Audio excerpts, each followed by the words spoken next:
What is up, guys? Teddy Cornwell here. Welcome to the Underdog Talk, the world's most underrated podcast on earth. And there's something about the underdog. You know about that. I mean, ladies and gentlemen, you see him. Muscles are out. I know under the sleeves. Tattoos are out as well under the sleeves.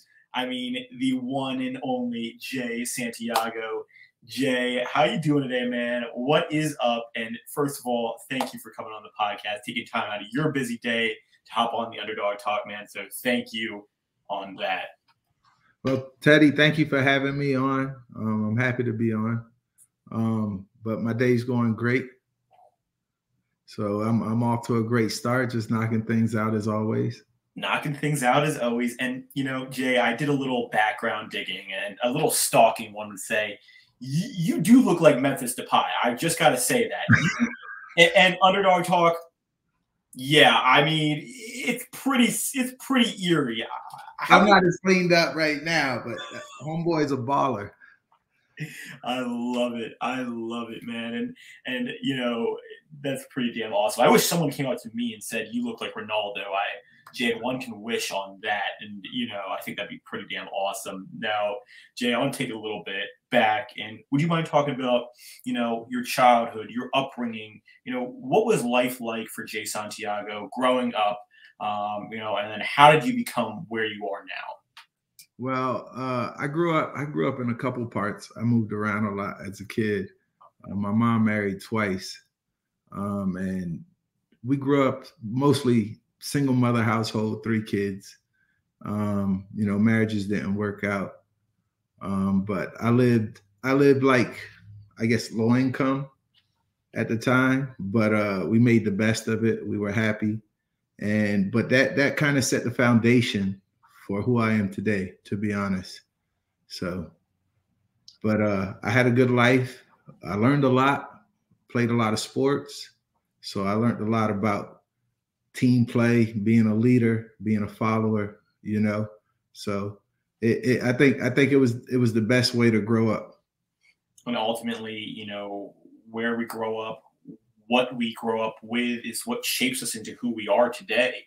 And, you know, obviously, you know, what creates us into who we are today is where we grew up. And I love that. I think that's so inspiring, you know, being from a humble start to say that and just grinding and knowing that you've got to work hard. You've got to bring the heat, and you did bring the heat, obviously. And, you know, what did you want to be when you were a teen? Did you see yourself being where you are now, or what was the career, Jay, where you wanted to be when you were a kid?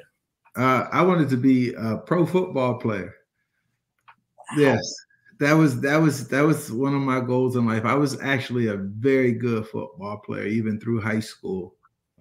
Shout out Centennial High School in Port St. Lucie, Florida.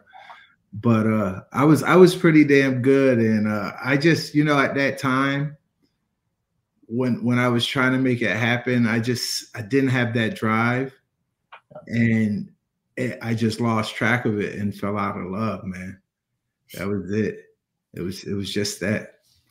And it's always so fascinating that what we want to be as kids versus, you know, what we turn out to be, Jay. I think it's always interesting just how life turns out and how everything happens for a reason, going back to that everything happens for a reason, you know, kind of mantra. And I mean, when I was 15, Underdog Talk, I don't even know if I should be saying this, I wanted to own a flower shop. I mean, I can't make this up, Jay. I mean, what the hell? There's nothing wrong with that. I know, but Jay, I don't know. I wanted to own a flower shop and sell flowers, and you know, nothing wrong with that for those who do want to do it. But you know, I never saw myself being where I am now. And obviously, you know, would you mind talking about where you are now, Jay? Obviously, you've worked your ass off, you've grinded, you've done some big things, and I would love to hear about what you do now and what your role is for those who don't know who Jay Santiago is. And if you don't know who Jay Santiago is, I'm just going to say, you're doing something wrong in life right there. You need to know who this gentleman is, Underdog Talk. Come on now.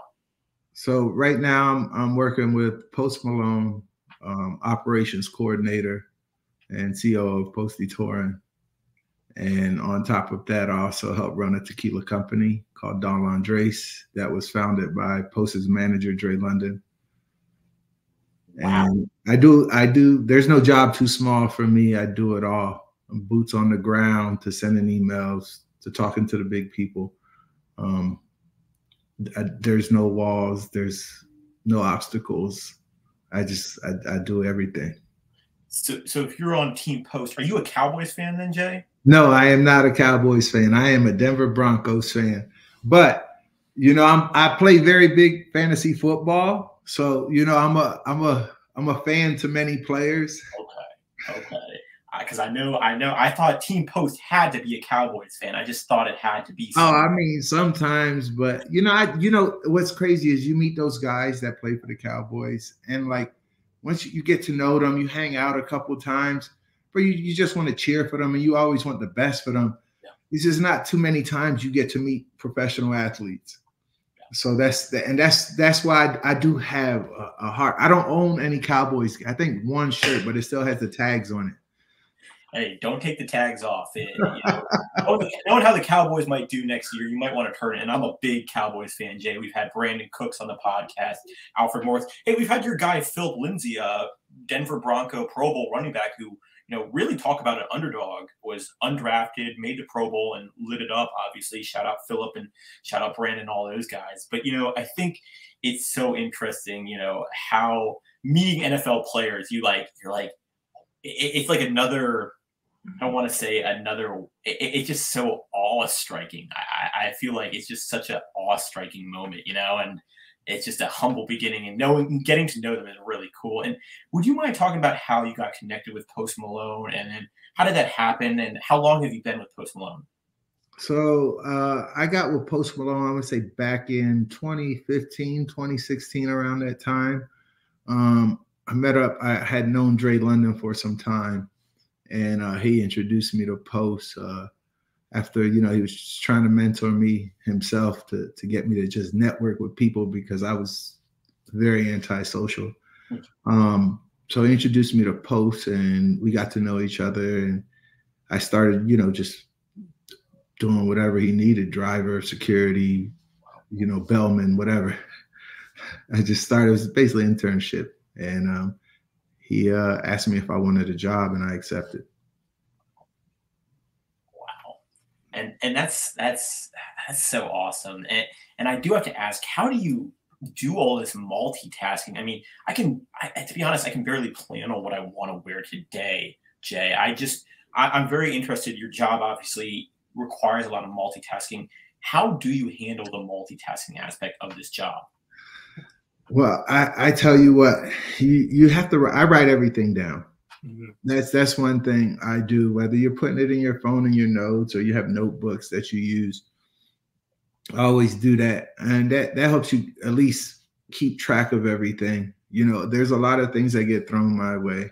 It could be shows, contracts, offers, you name it. People are sending, people are asking, everywhere from beats to artists sending music. We deal with all that, and we filter as best as possible. In the beginning, though, there was a whole lot more going on that I had to do. But now that we have a wonderful team, I don't have as much on my plate as I used to.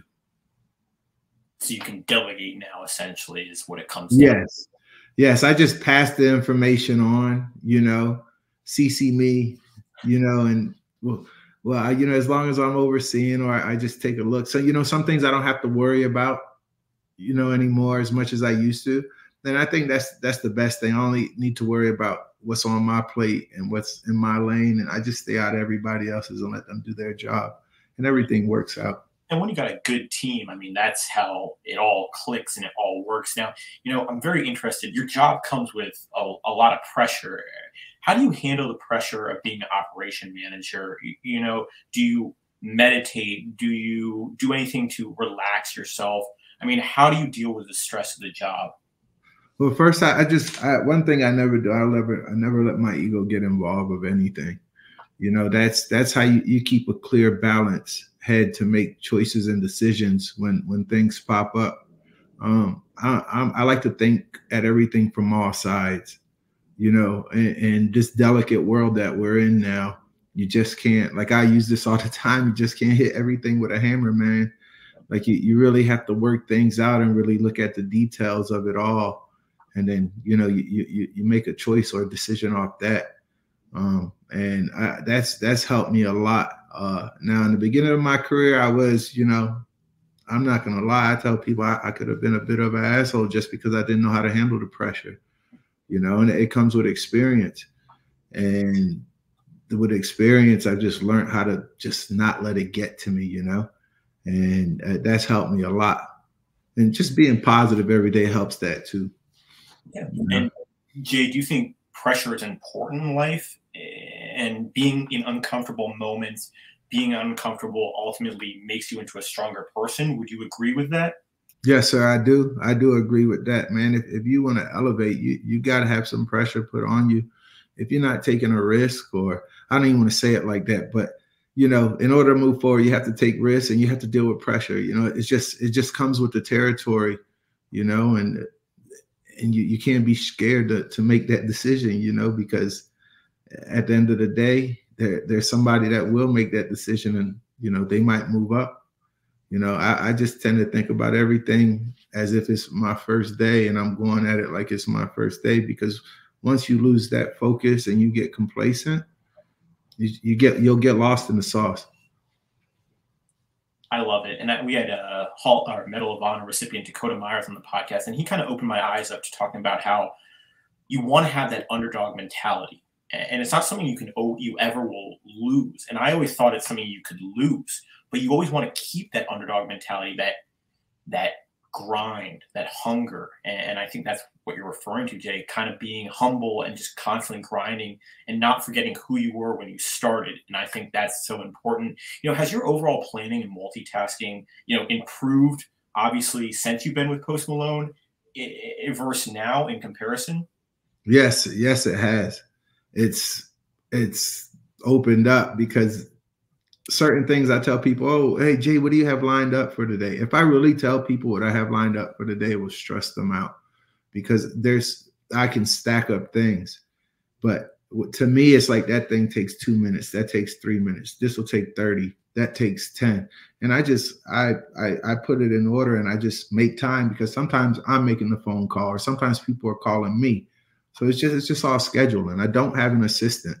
So I don't have anybody doing anything. And I don't have an AI assistant either. I do everything manually.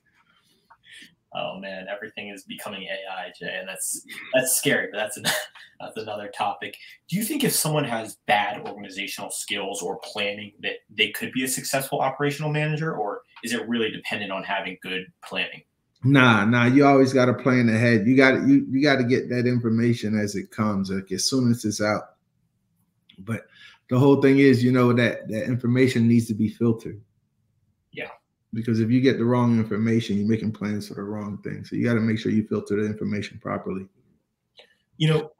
I totally agree on that. Now, what's some advice for someone who's had a hard time planning, organizing? Obviously, you talk about writing it down and kind of saying this will take this amount of minutes, this will take this amount of minutes. But what tip would you give for someone who is struggling with that organization? If you're struggling with that, like you really have to form a good habit to start scheduling. That's what it all starts with, a good habit. There's no other way to do it. You have to. I mean, do you have AI now? And I'm not going to lie, that could probably be the easiest way, because we all have this supercomputer right here that we all use. And you can just speak into it. You can Siri, schedule a 12 p.m. meeting. Siri, schedule a 1:30 meeting. Siri, and set alarms for everything. I don't know how much easier it can get than that, Yeah, I mean, these supercomputers are really, and ChatGPT, it's all really interesting on how that works. Now, Jay, this is the Underdog Talk podcast. And what has been your underdog moment in life where everything was kind of stacked against you, but you rose, shone, and conquered that moment, if you mind sharing? I can say it was when Post was transitioning. I want to say this had to be, it was probably after the Bieber tour. Post was transitioning into becoming a much bigger artist. Now, mind you, the big guys like Dre London at the time wasn't on the road. Austin Rosen wasn't on the road as much. I was just, it's just we were out there grinding. And, some of the team, I tell you what, when you're trying to build a good team, there's going to be losses and it's going to happen. And, and trying to build this good team, we lost a few people along the way. But what I had to do is I had to focus on what was at hand. And people who didn't understand the chain of command, they just had to go. And it wasn't anything personal. But that right there is what separated our team from what it is today to what it could have been. Like, it could have been a whole lot worse, but you got to get rid of the people who don't understand the chain of command. You got to move everybody forward. Then once I did that, the team took off. Post was going to do his thing regardless whether who was there or not. But having that good, solid team around him is what made him comfortable and what kept him going, because we operate as far as the movements, the logistics, his audio engineer being there, his assistant being there, and everybody's got to be on point. Everybody's got to move at the beat of his drum, and that's it. He comes first. Yeah. And what have you learned about yourself in this time spent with Post Malone? Obviously, you've become such a prominent figure in the team Post Malone, and you're really doing amazing things with obviously all the organization and stuff you do. But what have you learned about yourself in this time spent with Post Malone? That I can do anything that I thought I couldn't do. I mean, I always thought that way, but really working with Post and the situations that arise, you really can get anything done if you put your mind to it. Like I said earlier in the podcast, there are no walls, there are no obstacles. There's just do and get it done. That's it. If I get a no from here, I'm going to find where I'm going to get a yes at. Period. That's it. I've only got one person to answer to, and I don't want to, I don't want to let him down. Yeah, 100%. I totally agree. And hey, try again is what it comes down to. And that's life. Sometimes you're going to get that no, and you just got to get back up and, conquer it again. And that comes down to how bad do you want it? I think that's how bad. I think that's what separates, people is how bad do they want something. If you're going to give up after a simple no, then you're not going to be successful. And I hate to say how it is, but ultimately, if you keep on grinding, even after that no, keep on grinding, even after that failure, that's how you become, a champion. Now, I do have to ask you before we go, what is your favorite Post Malone song? If you have one, or you can say all of them. I know that's man. I know it's a hard tell question. you what, it's tough because there's a few I run back.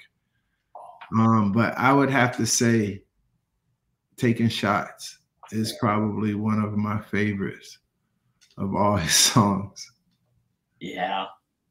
That one, that gets me my feels. That one gets me my feels. And the way he can just hit the audience is like no one else on this planet. And I mean, Jay, thank you so much for taking your time to come on the podcast, talk to me about planning, organization. Now, before we go, where can we find your content? Do you have a social media, anything that we can follow you on? Yeah, so I'm on IG at jski42, and then Facebook is just my name, Jay Santiago. So you can find me on both, and also link me. You can find me on there too. Hell yeah. And, first person to follow Jay on Instagram, send me a screenshot. We'll get you a nice little care package out there. You got to stay up to date on the man himself. Come on now, Underdog Talk. Ladies and gentlemen, one more time, Jay Santiago. Jay, thank you for taking your time, man, to come on the podcast and kick it with me. Guys, until next time.